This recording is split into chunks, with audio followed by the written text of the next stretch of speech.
はいどうも、K でございます。今回はね、お菓子作りをする上で絶対に欠かせないクリーム、クレームパティシエール、いわゆるカスタードクリームを作っていこうと思います。こちらもね、前紹介させていただいたアングレーズソースと同じでね、新人パティシエさんは絶対にマスターしといた方がいいクリームでございます。一見難しそうなクリームなんですけど、炊き上がりの見極めポイントさえしっかり押さえておけば誰でも簡単にできるので、ぜひこの動画を参考にしていただければ嬉しく思います。それでは計量していきましょう。詳しい材料はこちらです。概要欄にも書いてます。カスタードクリームの材料は本当はバニラがいるんですけど、ちょっと高いんで今回はやめておきます。はい、材料揃いました。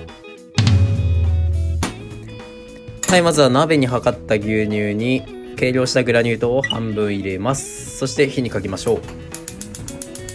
う。ほんで牛乳を火にかけてるうちに卵黄に残りのグラニュー糖をぶち込みます。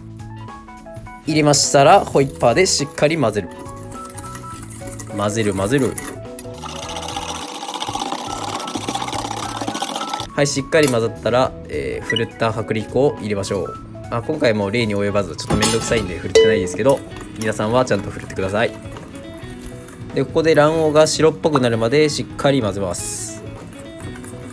ここでしっかり白く混ぜる理由は、後から温めた牛乳この中ぶち込んで混ぜるんですけど、その時に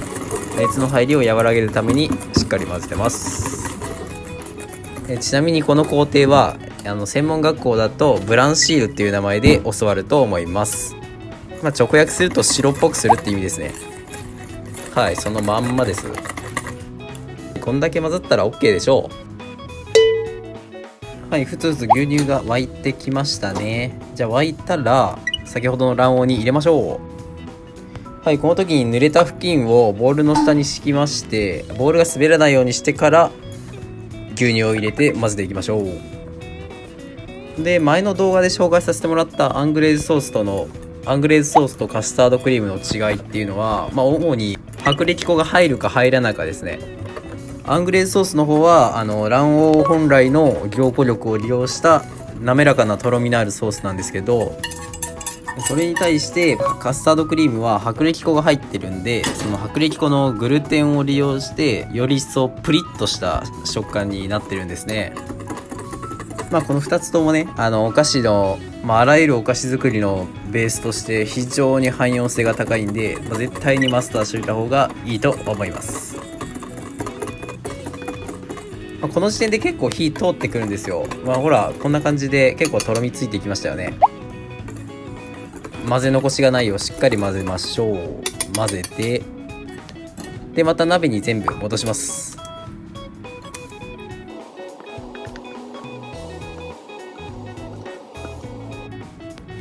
鍋に全部戻しきったら、火加減を中火にして火を入れていきます。でこの時に注意してほしいのは焦がさないことですね。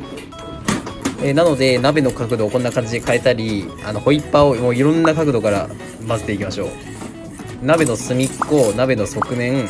鍋の底の順番でガーッと混ぜていったらまんべんなく混ぜれるはずですよ。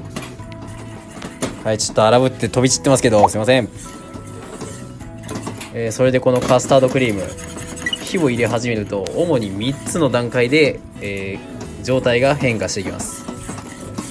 まずは火が全然入ってない状態のもったり状態、これは鍋に入れた時の状態ですね。2つ目は少しずつクリームに火が入ってきて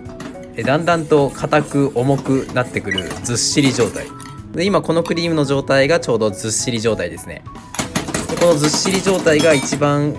焦げやすいポイントなので要注意です。で最終段階がクリームに完全に火が通って急にツヤが出てきてクリームが柔らかくなるツヤツヤサラサラ状態、このツヤツヤサラサラ状態が炊き上がりの見極めポイントになります。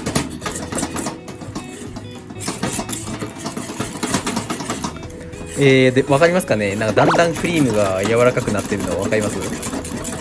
今ちょうどクリームに少しずつ火が入ってきてツヤツヤサラサラ状態に入りかけてる状態です。サラサラツヤツヤ状態の見極めは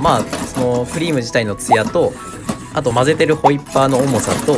クリームのグツグツ具合、なんかクリームに火が通ってくると泡がプクプクプクプク出てくるんですよ。それも見極めポイントの一つです。あとホイッパーでクリームを揚げた時にクリームが落ちるスピードですね。そのスピードで見極めてます。この感じだともう少しで炊き上がりポイントに入ると思います。鍋の底がプクプクしてきてますよね。はい、これが完全な炊き上がりの状態です。鍋の中心のクリームがふつふつ泡吹いてきてたらもう完全に火が通ってます。これで揚げましょう。はい、炊けましたら綺麗なバットにクリームを流していきます。でカードで綺麗にならしましょう。綺麗にね、卵使ってるからできるだけ早く冷やしたいので、まんべんなく冷やす面積を広げたいからこうやって広げてるわけですね。はい、綺麗に綺麗に伸ばしてもらって、ラップねんだった。まさかのラップがないという事態に見舞われたので買ってきました。わざわざラップのためにスーパーまで走りましたよ。カスタードクリームは非常に乾燥しやすいんで、クリームにぴったりとラップをつけて密着ラップしておきましょう。はい、冷えました。でラップ剥がして、でこのままじゃちょっとプリップリすぎて使えないんで、ちょっとボウルに移してゴムベラでほぐして、使える硬さになるまでほぐしていきましょう。ほらツルッツルのプリップリ、もうプリップリだこれ、プリップリ、これなんだよな。でこの時にバットから綺麗にこんな感じでプリンって取れたら綺麗に炊けてる証拠です。でこの時にちょっとバットの方にねちょーってくっついてたりしたら火が完全に通ってないんですよ。そういったね完成後の見極めポイントっていうのもあるんですよ。食べてみたら分かると思うんですけど、火が通ってないカスタードクリームってちょっとね粉っぽい感じがするんですよね。ちょっと食べてみると分からないです、こればっかりは。それでは今からゴムベラでひたすらペチペチしていきます。もう特に難しく考える必要はないです。ゴムベラを左右に動かすだけで十分です。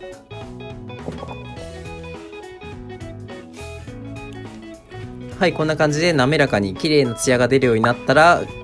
いつでも使える状態です。もう、このままシュークリームとかに絞っても全然使えますし、これにプラスで生クリームと合わせて、クレームディプロマットっていうクリームなんですけど、そういうクリームを作ることもできます。ちなみにこれにメレンゲ加えたらクレームシブーストっていうお菓子にもなりますんで、ここからねいろんなお菓子に派生させることができるんですよ。アングレースと同じでね卵使ってるんで、だいたい4日から5日ぐらいの賞味期限で見てます。そんなん気にしねえわって人は全然過ぎても食ってもらって大丈夫です。責任は取りませんけど。ほーら綺麗なクリームだこれ、ほら。さあいかがだったでしょうか。カスタードクリームは新人パティシエは大体は1年目にやらされる仕事やと思います。専門学校で授業でやってもね、ぶっちゃけ忘れるときは忘れるんで、いきなり仕事で任されてパニクらないように、この動画見てもらってね、予習して失敗を少しでも減らしていただければ僕も嬉しいです。これからもこんな感じでお菓子のノウハウやゆるいお菓子作り動画とかパイピング動画とかトーク動画とかを定期的にアップしていく予定です。これからも見たいなと思った人はぜひチャンネル登録、高評価の方よろしくお願いします。もう全然ね質問とかも受け付けておりますので気軽にコメントしてみてください。それではご視聴ありがとうございました。さらば。